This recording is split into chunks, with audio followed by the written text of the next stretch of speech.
অবস্থানে কিন্তু শুভেন্দু অধিকারী অনড় রয়েছে। হিন্দু ভোটকে গুরুত্ব দিয়েই রাজনৈতিক লড়াই, 26-এ 5% হিন্দু ভোট টার্গেট দাবি শুভেন্দু অধিকারীর। ফের মুসলিম ভোটকে গুরুত্ব নয় বলেও দাবি শুভেন্দুর। কি বলেছেন শুনুন।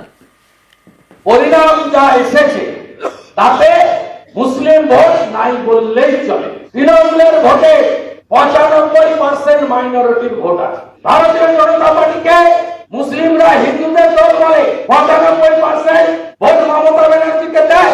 আর আমি যদি বলি আগামী বিধানসভা ভোটে আমার আরো 5% হিন্দুকে বিজেপিতে সরকার করতে হবে, উল্টা কথায় আপনি বলছেন।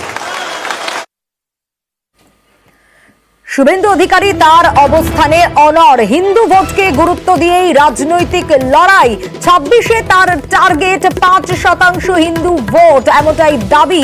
ফের মুসলিম ভোটকে গুরুত্ব নয় বলেও দাবি শুভেন্দু অধিকারীর।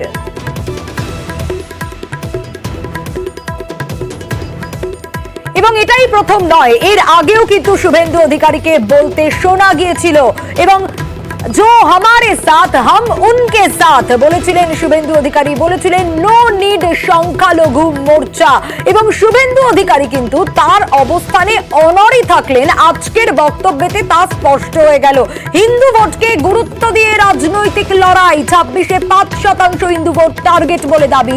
ফের মুসলিম ভোটকে গুরুত্ব নয় বলেও দাবি শুভেন্দু অধিকারীর। কিন্তু কেন অবস্থানে অনড় বলা হচ্ছে? আগে শুভেন্দু অধিকারী কি বলেছিলেন একটু পিছনে ফিরে দেখি। শোনাই কি বলেছিলেন শুভেন্দু অধিকারী। আমিও বলেছি রাষ্ট্রবাদী মুসলিম, আপনারাও বলেছেন সবকা সাথ সবকা বিকাশ। আর বলবো না, বলবো जो हमारे साथ हम उनका साथ, सबका साथ सबका विकास। बंद करो नो नीड সংখ্যালঘু মোর্চা। তৃণমূল নেতা জয়প্রকাশ মজুমদার রয়েছেন আমাদের সঙ্গে। শুভেন্দু অধিকারী তার অবস্থানে এখনো অনড়। হিন্দু ভোটকেই গুরুত্ব দিয়ে রাজনৈতিক লড়াই, বলছেন ফের মুসলিম ভোটকে গুরুত্ব নয়। শুনতে পাচ্ছেন? পাচ্ছি, বলুন। দেখুন, ভারতবর্ষের যে নির্বাচন বিধি আছে এবং রিপ্রেজেন্টেশন অফ পিপুলস অ্যাক্ট আছে, ভারতবর্ষ তো একটা আইন মেনে চলা রাষ্ট্র। সে যে দলই শাসনে আসুক না কেন, বহুদলীয় গণতন্ত্র আছে। এবং সব থেকে বড় কথা, ভারতবর্ষে গত 75 বছর ধরে একটা সংবিধান টিকে আছে, কারণ সংবিধানের জোর আছে বলে মানুষ আইন মেনে চলে। এখন সেই আইনে বলা আছে যে ভারতবর্ষের নির্বাচনে কোন রাজনৈতিক দল তারা ধর্মের নামে ভোট চাইতে পারবে না বা রাজনীতির সঙ্গে ধর্মকে জড়াতে পারবে না। এটা বুনিয়াদী আইন এবং তার উপরেই ধর্মনিরপেক্ষ ভারতবর্ষ টিকে আছে। এখন সেই সমস্ত আইনকে বুড়ো আঙুল দেখিয়ে যদি শুভেন্দু অধিকারী এমন বেপরোয়া হয়ে উঠেছেন, একের পর এক নির্বাচন হারতে হারতে হারতে হারতে হারাধনে হয়ে পরিণত হয়েছেন তিনি, তাই জন্য এখন আর উপায় না দেখে এই অবান্তর এবং অনৈতিক এবং এটা হচ্ছে আইনত ঠিক নয় এমন কথা বলছেন যে হিন্দু ভোট আমাদের চাই, 5% বাড়াতে হবে, মুসলমান ভোট চাই না। এই যে ধর্মের মেরুকরণ করা বা ধর্ম দিয়ে বিভাজন করা সমাজকে বা ভোটারদের, এটা ভারতবর্ষের কনস্টিটিউশন বা ইলেকশন বিধি এটা পারমিট করে না, এটা বৈধতা দেয় না। কিন্তু তিনি বিরোধী দলনেতা হয়েও এবং যে দল ভারত শাসন করছে তার একজন প্রতিনিধি হয়েও এইরকম কথা বলছে, এটা শুধু দুঃখজনক নয়, সারা ভারতবর্ষের গণতন্ত্রের জন্য লজ্জাজনক। আমি আশা করব বিজেপি পার্টি এই বিষয়ে নজর দেবে এবং তাকে আটকাবে, নয়তো পার্টি থেকে বিতাড়িত করবে।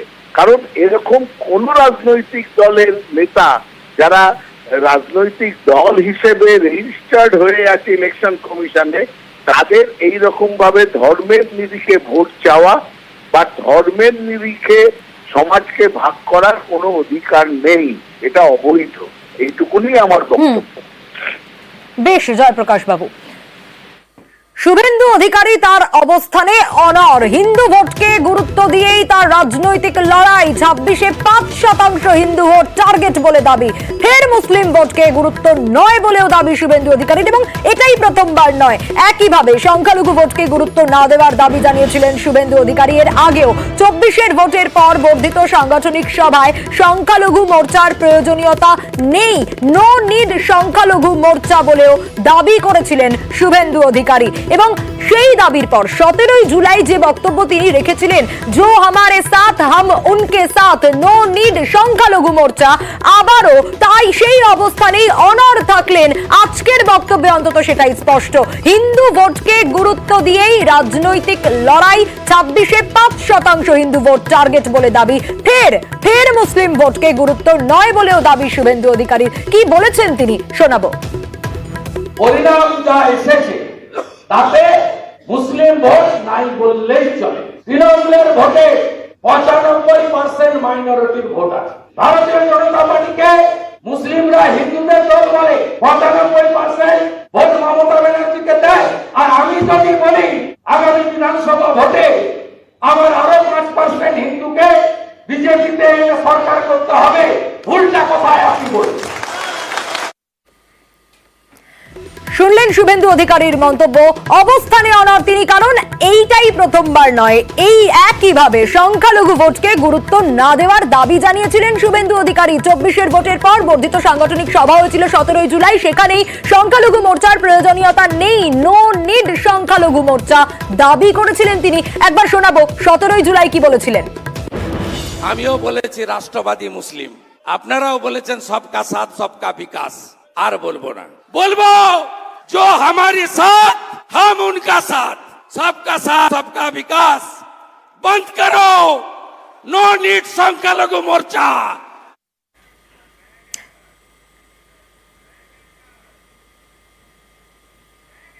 আর ঠিক এই বক্তব্যই, জো হামারে সাথ হাম উনকে সাথ, নো নিড সংখ্যালঘু মোর্চা, এই বক্তব্যের রেশেই কিন্তু সংখ্যালঘু মন্তব্যে দলত্যাগ করলেন। বিজেপি থেকে তৃণমূলে এলেন। শুভেন্দুর এই সংখ্যালঘু মন্তব্যে দলত্যাগ, নো নিড সংখ্যালঘু মোর্চা মন্তব্য করেছিলেন শুভেন্দু অধিকারী 17 জুলাই। বাংলায় ভোটে বিপর্যয়ের পরই শুভেন্দু অধিকারী এই মন্তব্য করেন না, তাতে বিতর্ক দানা বাঁধে।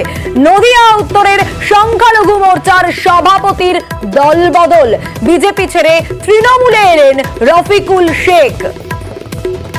কি বলেছেন তৃণমূলে আসার পর শুনুন। বিজেপি ছাড়ার অনেক কারণ আছে। কিছুদিন আগে একটা মিটিং হয়েছিল আমাদের রাজ্যতে, সেখানে শুভেন্দু অধিকারী বলেছিল যে হামারা সাথ হাম উসকো সাথ হ্যায়, নো টু সংখ্যালঘু মোর্চা। এটা 100বার প্রভাব ফেললো। বিজেপির মধ্যে বিভাজন, বিজেপি যে একটা সাম্প্রদায়িক দল সবসময় একটা বিভাজনের বিবৃতি দেয়, তার জন্যে আজকে আমি দলটা ছেড়ে তৃণমূলে আমি যোগদান করলাম। সমীর রয়েছেন আমাদের সঙ্গে। সমীর, শুভেন্দু অধিকারীর এই মন্তব্যে দলত্যাগ করলেন, বিজেপি ছেড়ে তৃণমূলে গিয়ে রফিকুল শেখ, এবং তুমি যেমনটাই বলছিলে এর আগেও একবার, যে কোথাও গিয়ে অস্তিত্ব সংকটে ভুগতে শুরু করেছেন, কারণ নো নিড সংখ্যালঘু মোর্চা এটা শোনার পর। একদমই শুনিয়া দেখো, গত 17 জুলাই শুভেন্দু অধিকারী বলেছিলেন নো নিড অফ সংখ্যালঘু মোর্চা। ঠিক তার 10 দিনের মাথায় কৃষ্ণনগর উত্তর সাংগঠনিক জেলা বিজেপির সংখ্যালঘু স্তরের সভাপতি রফিকুল শেখ পদত্যাগ করলেন। তার বক্তব্য, এই বক্তব্য শুভেন্দু অধিকারীর বক্তব্যের পর তিনি দলের মধ্যে কোথাও অস্তিত্ব সংকটে ভুগছিলেন, কারণ সংখ্যালঘু মোর্চা যদি না থাকেন তাহলে তাদের পদও থাকবে না, তাদের গুরুত্বও থাকবে না। ঠিক সেই কারণে যখন তিনি অস্তিত্ব সংকটে ভুগছিলেন, ঠিক সেই সময় তিনি ঠিক করেন যে দলত্যাগ করবেন। এরই পরিপ্রেক্ষিতে গতকাল রাতে কৃষ্ণনগর সাংগঠনিক জেলা তৃণমূলের চেয়ারম্যান রবিউল রহমান তার হাত ধরে তিনি তৃণমূলে যোগ দেন, এবং তিনি জানিয়েছেন তার সাথে অন্যান্য অনুগামীরা পরবর্তীকালে যোগ দেবে। তবে এর ফলে কিন্তু রাজনৈতিক চাপাউটো শুরু হয়েছে এবং একটা জোর আলোড়ন সৃষ্টি হয়েছে কিন্তু বিজেপির অন্তর্মহলে। কারণ এরপরে যে একের পর এক সংখ্যালঘু নেতাগুলো বিজেপি ছেড়ে তৃণমূলে যোগ দেয়, সেক্ষেত্রে কিন্তু বিজেপি কিন্তু সংকটে পড়বে। তবে বিজেপির দাবি, ওই নেতা যাওয়ার ইচ্ছা ছিল, সেই কারণে হয়তো গিয়েছে, এইটাকে ঢাল হিসেবে দেখার চেষ্টা করছে। তবে পরবর্তীকালে তার সঙ্গে কথা বলাও হবে। তবে রুবেল রহমান জানিয়েছেন যে সংখ্যালঘু নেতারা বিজেপি তাদের সঙ্গে যোগাযোগ করছেন, অনেকে ইচ্ছা প্রকাশ করেছেন বিজেপি থেকে তৃণমূল যোগদার জন্য। সোনিয়া। বেশ সমীর, স্থানীয় বিজেপি নেতৃত্ব কি বলছে, স্থানীয় তৃণমূল নেতৃত্ব কি বলছে শোনাবো। আর তারই পাশাপাশি আমরা যোগাযোগ করেছিলাম বিজেপি নেতা রাহুল সিনহার সঙ্গে, তিনিই বা কি বলেছেন শোনাবো। রফিক ভাই যিনি সংখ্যা, আমি তো আপনাকে আগেই বললাম যে সংখ্যালঘু মোর্চার উনি সক্রিয় মেম্বার ছিলেন। ওনার জয়েন করার পরে বহু সংখ্যালঘু মানুষ কিন্তু আজকে তৃণমূলে ওনার মুখী হবেন। দিল্লিতে আর একটা কথা বলেন তারা, তাদের নেতারা কিন্তু এখানে অন্য কথা বলেন। এই কথা শুনে কিন্তু বিজেপির অনেক সংখ্যালঘু নেতারা কিন্তু কনফিউজ হয়ে গেছেন এবং তারা কিন্তু তৃণমূলমুখী হয়ে গেছেন, যেরকম আজকের আমরা চাপড়া ব্লকে উদাহরণটা পেলাম। ভারতীয় জনতা পার্টি একটা সর্ববৃহৎ রাজনৈতিক দল, যারা এই দলের সাথে নীতি আদর্শের সঙ্গে যারা মানিয়ে নিতে পারে না, তারা দেখা যাচ্ছে যে এই ভারতীয় জনতা পার্টি ছেড়ে তৃণমূল বা অন্য রাজনৈতিক দল, যেখানে চোরের দল, সেই সব যেখানে তোলাবাজ আছে, কাঠম্যানে আছে, সেই রকম রাজনৈতিক দলে তারা চলে যায়। তার উদ্দেশ্য অন্য আছে, আর এতে ভারতীয় জনতা পার্টির কোনো ক্ষতি হবে বলে আমার মনে হয় না। দল বদল করারই ছিল তার, এখন দল বদল করলে পরে একটা তো অছিলা দিতে হবে, সেই কারণে শিখণ্ডী করে নিয়েছে ওই বক্তব্যকে। যারা সঙ্গে আছে তাদের তো যাওয়ার কথা বলেনি, তাদের তো তাড়ানোর কথা বলেনি, সঙ্গে যারা আছে তারা থাকবে। তিনি আগে থেকেই পরিকল্পনা রেখেছিলেন এবং সেই দলত্যাগটাকে কি করে এস্টাবলিশ করবেন সেটা ওই স্টেটমেন্টের সাথে নিজেকে জুড়ে দিয়েছেন। অতএব এর সাথে সুবিধাবাদী রাজনীতি মুক্ত অন্য কোনো কিছু নয়।